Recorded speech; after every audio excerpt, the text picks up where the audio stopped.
Hillary Clinton's email investigation is reopened, and just moments ago, we received a new statement from John Podesta, the chairman of her campaign for presidency, and it reads as follows. Upon completing this investigation more than 3 months ago, FBI Director Comey declared no reasonable prosecutor would move forward with a case like this and added that it was not even a close call. In the months since, Donald Trump and his Republican allies have been baselessly second-guessing the FBI in both public and private, browbeating the career officials there to revisit their conclusion in a desperate attempt to harm Hillary Clinton's presidential campaign. Podesta goes on, FBI Director Comey should immediately provide the American public with more information than is contained in this letter he sent to 8 Republican committee chairmen. Already, we have seen characterizations that the FBI is reopening an investigation, but Comey's words do not match that characterization. Director Comey's letter refers to emails that have come to light in an unrelated case, but we have no idea what those emails are, and the director himself notes they may not even be significant.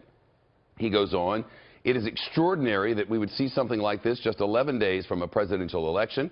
The director owes it to the American people to immediately provide the full details of what he's now examining. We are confident this will not produce any conclusions different from the one the FBI reached in July. The full text of that is being placed at foxnews.com, where you can read it. Carl Cameron, live, Cedar Rapids, Iowa.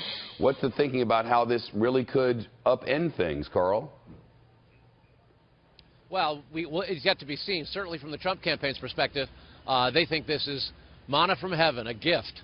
And obviously, when you put it into the context of the last 10 days of this campaign and marry it with the spike in Obamacare premiums and the endless streams of WikiLeaks hacked Podesta emails, it certainly is a potent additional attack for Trump to add to his closing argument. The New York Times and others reporting now that this is related to the Anthony Weiner investigation and that both he and his wife, Huma Abedin, Hillary Clinton's top aide, and their devices were part of a separate investigation, suggest that that might have something to do with it. But it's very interesting to hear the Clinton campaign say, bring it on, show us what you got. That is, in fact, what Jason Chaffetz, the chairman of the House Government Oversight Committee, said earlier today. It's what Mike Pence said earlier today, that the FBI director should immediately explain what it is that they found so that the American people can know before the election. Because, for all intents and purposes, an investigation of this kind isn't going to get finished in the next 11 days, and the voters have a right to know. For the Republicans to be making that demand makes sense. They're looking and they think they smell blood. For the Democrats to make that demand suggests that they may have an idea of what was on Huma Abedin and or Anthony Weiner's devices that are apparently part of this investigation. And it's fairly difficult to imagine how Anthony Weiner might have had any classified information on it unless he got it from his wife. And since Huma Abedin and Hillary Clinton are so close, and as Jennifer was reporting, they were seated next to each other today on the plane, you can bet that the staffer got grilled by the candidate about what possible risk there could be in any of her old devices and the potential presence of national security information.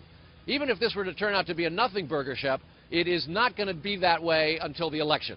The Trump campaign is going to pound this. Republicans are going to pound this, and Democrats are definitely on defense.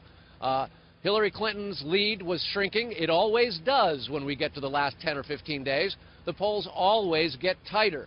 Pollsters get much more cautious. So this is a huge development.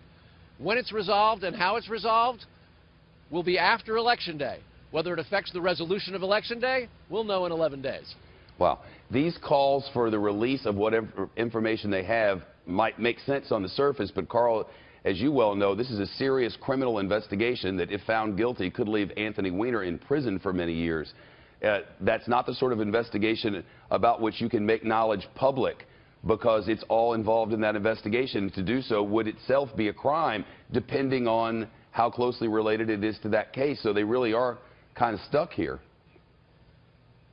But Comey could, the FBI director, could be a little bit more clear. That was a pretty oblique and opaque, I should say, announcement that he made. And the word out of the Justice Department and out of some in the FBI is that this may not be the kind of catastrophic wound and injury to Hillary Clinton that Republicans would hope for. That doesn't mean that Donald Trump can't turn it into one, however. This is politics. This is not a Justice Department investigation or an FBI investigation. This is an American election. And with the Republican and Democratic candidates pounding them one another with insults far more than policies and offering for the taxpayers, the way it's adjudicated will be vastly different from the way things work at the FBI and the Justice Department. Yeah, there's no doubt there. Catherine, stay with us, Carl.